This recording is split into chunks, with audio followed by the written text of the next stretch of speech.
Hi creative friends, this is Soraya and thank you so much for being here.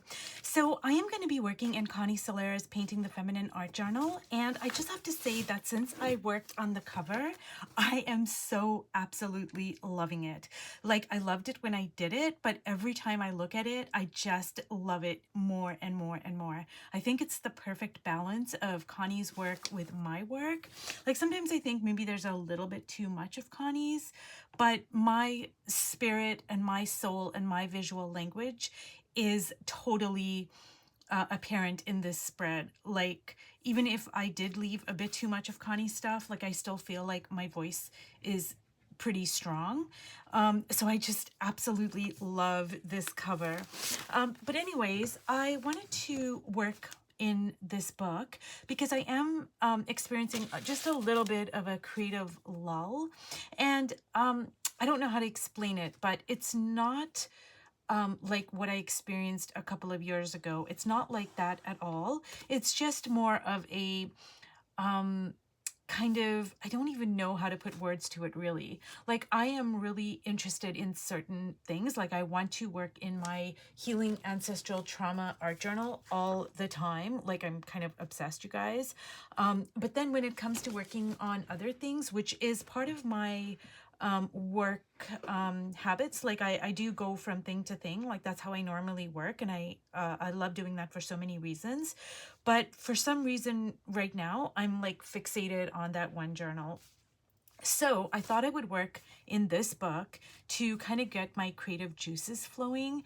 And you know, not only is it great to work in a book like this where we're incorporating what's already on the page into our own work, not only is it good to strengthen our visual language, but what I'm just now realizing is it is also really good to get us kind of, you know, motivated and to stir up our creative juices. Like, I just think right now that I really kind of need that.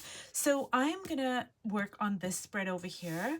And I did talk about this in another video where I said that I'm pretty sure that when I was in Oaxaca, Connie mentioned that when she is feeling a little bit stuck on the page, she will put some very graphic black and white collage. And I see it over here. See, like these three pieces. So I'm pretty sure she did say that, because when you put collage on the page, it does change the trajectory of where you're going, and if you're stuck, it's gonna like break up the energy.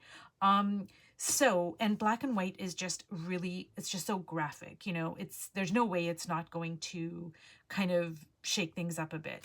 So I just wanted to point that out. But I think what I'm going to do is I am going to use this over here as a face. And Connie has three figures here. And even though I don't want to cover them up because, you know, I'm feeling kind of drawn to them, I think I am going to cover them up because it's going to be a little bit difficult for me to kind of incorporate that into my spread, I'm thinking. I don't know. We'll see how this kind of goes, but I do like it though. I just kind of like, they look like a family, and I don't want to cover it up. So I don't know. I'm just going to see what I can do.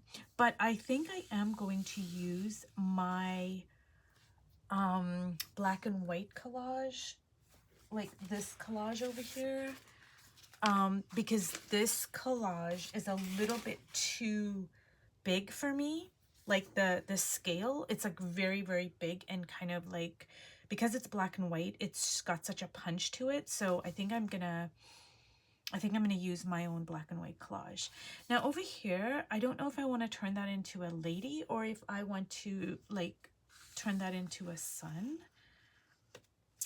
I'm trying to kind of make up a story in my head.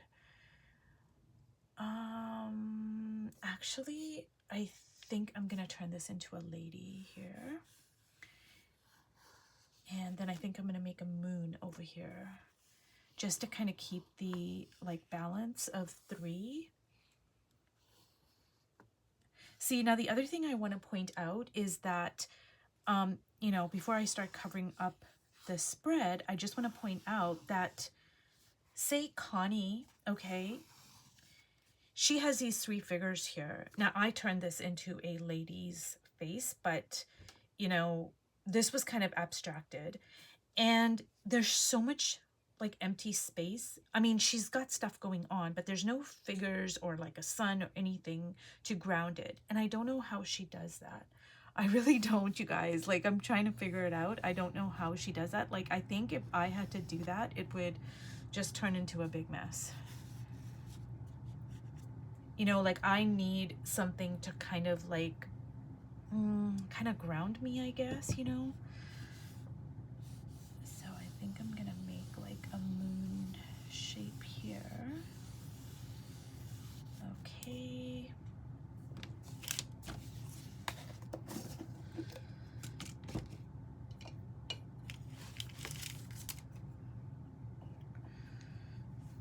And I do want to add my tea bags to the mix here.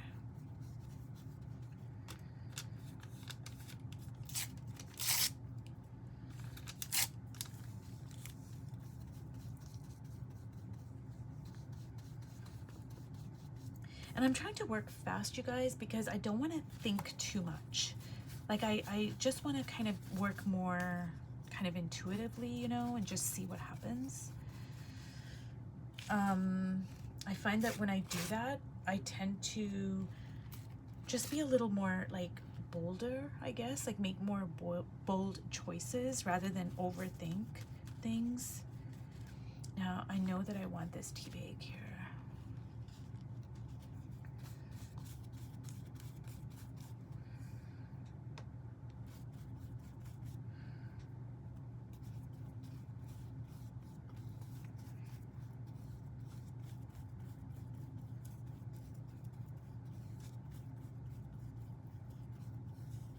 So you guys, I have pointed this out before, but I think since I'm working in this book, I'm going to point it out again, you know, because I did get just a couple of comments of people mentioning that this book was kind of costly, and I think it's like $75 on Amazon, I'm thinking. So I totally get it, and you do not have to work in this book at all. You can just go to a thrift store and pick a book that you are drawn to. Now, the only thing I would say is pick a book that does not have glossy pages.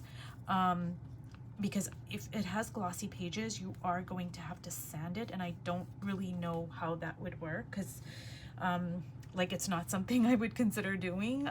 It would just be too tedious for me. And then if you sand it, like, I think you can still get the image that's on the page, but it's not going to be as vibrant, maybe. Like, I don't know how that whole process works. But yeah, you do not have to buy this book at all. And I have other books, actually. I have a Van Gogh book. I have a Klee book. I've got quite a few books that I also work over top of. So I don't know about the background. I don't know what I'm gonna do, so I'm just gonna ask myself the question, like, hey, what am I gonna do with the background? And I think over here, I do want to keep like some of Connie's colors. So I think I'm gonna like put some collage over here.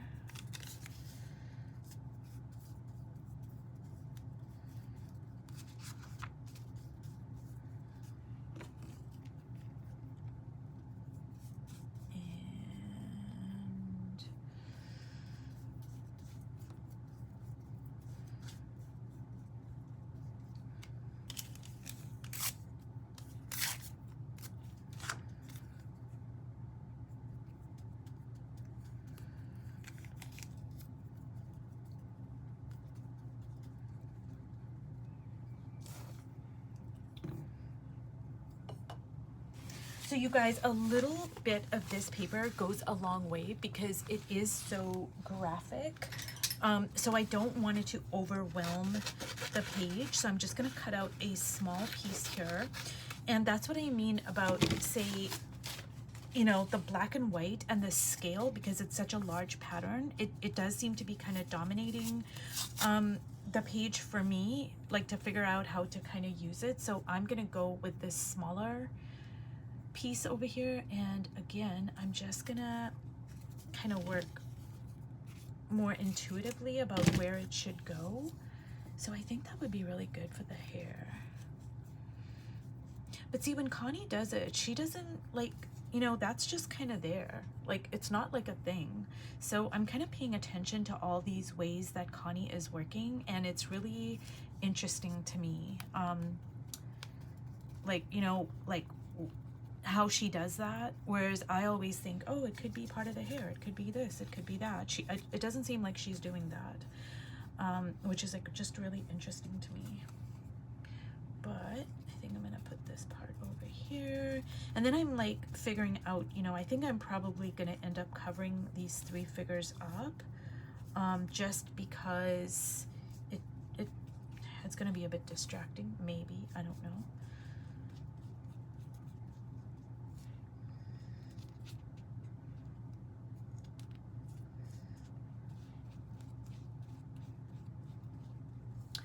Also, you guys, if you have any ideas for videos you might want me to make, please leave them, and I will be happy to see if I can make those videos, or at least, you know, direct you to somebody who I think, you know, might be better.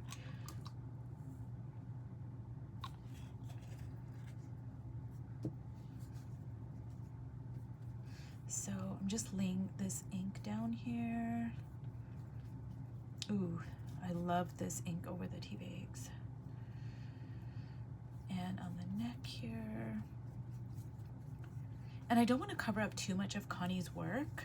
You know what, you guys? I think I am gonna keep these figures.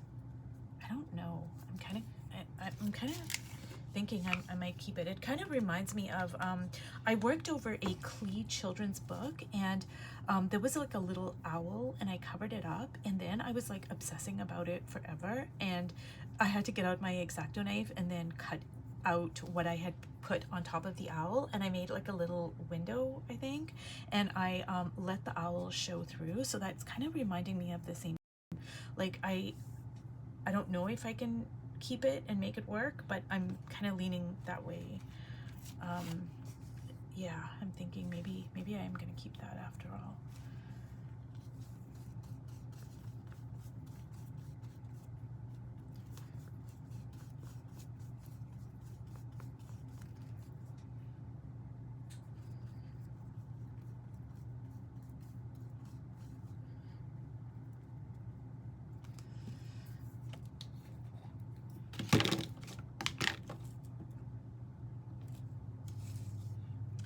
And I'm just gonna put a little bit of that red ink there, delicious, gorgeous red ink.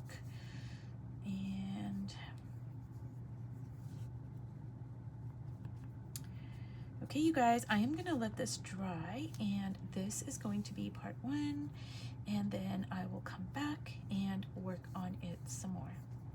So if you've watched all the way to the end, you guys, thank you so much, and I will see you in my next video.